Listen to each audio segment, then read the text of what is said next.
সরকারকে দেই, সেই কুটফিট যদি 10% টাকা যদি 20% টাকা যদি আমাদের বেনাবেলেন ফান্ডে জমা করে, আমাকে দিতে বলছি না বা আমাদের স্টাফদেরকে দিতে বলছি, আমাদের স্টাফদেরকে দিতে বলছি না, আমাদের মেম্বারদেরকে দিতে বলছি না। আমরা চাচ্ছি এই টাকাটা যে এর থেকে যে কুটফি আমরা দেই, যে স্ট্যাম্প আমরা দেই, যে ট্যাক্স আমরা দেই, সেই ট্যাক্স থেকে সরকার 20% আমাদের সমস্ত আইনজীবীদের বেনাবলেন ফান্ডের জন্য দেয়। সেই জন্য আজকে এই সংবাদ সম্মেলনের মাধ্যমে আপনাদের মাধ্যমে আমি সরকারের কাছে আমরা দাবি জানাচ্ছি, আপনারা আমাদের এই দাবিটি যথাযথভাবে পৌঁছাবেন এবং এই যে টাকাটা দেবেন এটা কিন্তু সরকারের নিজস্ব টাকা না, এটা আইনজীবীদেরই টাকা, সেখান থেকে আমরা 20%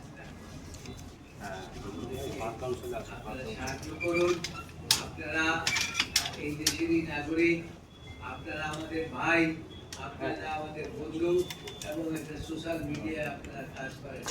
আমি এই আপনাদের মাধ্যমে এই জোর দাবি জানাচ্ছি। এরপরে আমরা আরো যদি সরকার যদি আমাদের এই কথা যদি কানে না যায়, আমরা দাবি না মানে, তাহলে আমরা সারা বাংলাদেশ ব্যাপী এই দাবি নিয়ে আমরা আন্দোলন করব এবং আমরা সরকারকে জানিয়ে দেব যে আমরা অন্য পেশার মতো না, এটা সম্মানের পেশা, আমাদেরকে সম্মানের সাথে যে দাবি আমরা করেছি সেটা আপনারা দেওয়ার ব্যবস্থা করুন।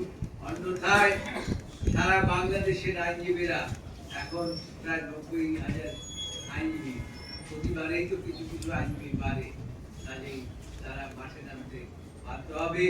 সরকার যে সরকারই আসুক না কেন, সেই সরকার যদি আমাদের দাবি না মানে, তাহলে আমরা বৃহত্তর কর্মসূচি সারা বাংলাদেশ।